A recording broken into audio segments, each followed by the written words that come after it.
number 56 na list 1 ga list 2 ga ani si matching tau haibani list 1 and list 2 ani si matching tau haibani question number 56 na hairi se ko aduna kari no masida matching tau doise yengasi a da hairi se medium radio print hot medium internet haidana ahum thokna mari thokna leire makhoi gi characteristics mari amu ka makha da pire aduga matching tau haibani adu ta di kana ga uido male mas sidi noi haibi aina khara hairo karambaga kari ga chana ga dage khara hairo yengsi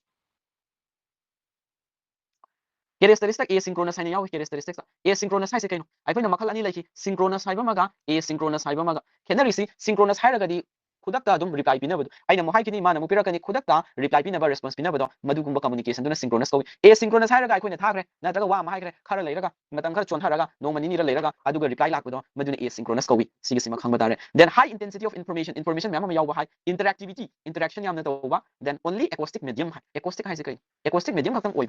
acoustic haise kai haino khangba acoustic haiba taragadi sound ga mari leina base acoustic kawe aduna only acoustic medium acoustic khatang oiba sound khatang oiba haidini asi sound khatang oiba hairagadi sigi mari sida karam baga chana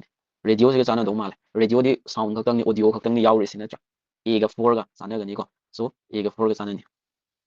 option da yengu mathamda a ga 4 ga chana base su sumnagi option ama khatang so oirami ko sida adum answer to ba yari boni noina acoustic haise sound haibani se khangba taragadi adugo ai sigi question si goina loina nengaram kisi ko so radio ga only acoustic medium haiba sound khatang yawe haiba se masiga chanarani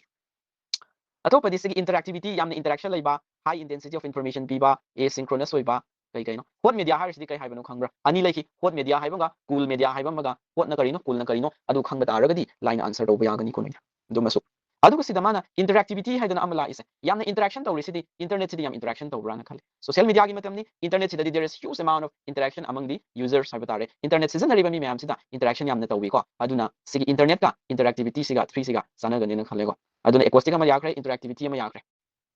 mathangdana kaino leirise asynchronous haisidi print ji oigadam chana gani khali ko print haibisi tabu akoina hojik print media ama khabar oigera khabar si hojik phongani natra adi duga receiver de yogudu sina ko ina leirogani reply pirak paga haibisi pirak pi pirak tabu sai print tadi natraga koina lairi kumba bu hairasu natraga chichi gumba iba bu hairasu loini mak print ne ba leiresi natra adu gumba dadi response to tapkani asynchronous ka chana gani na khali ko then high intensity of information haise hot medium ga chana duini ba aduna hot medium cold medium haidana ani laiki hot medium na bu kari haiba information si yamna detail oina rich oina piba taraga de akoina mado hot medium kawi information si yam detail oina pirabani na tariba audience to receiver do makoina moina brain yamna season nadragasu wakhal yamna thadadragasu irai laina khangba ngambani haibadu cool medium hairaga na bu information si yam macha tana piba nataba haini ngisi kari no haidana audience tuna wakhal thadaba darkar oiba aduna cool medium haiki adumaina hot medium cool medium do yemu matam dadi hot medium haibisi yam detail oigadabani hairabani na high intensity of information mabam piba hairise siga chana gani ba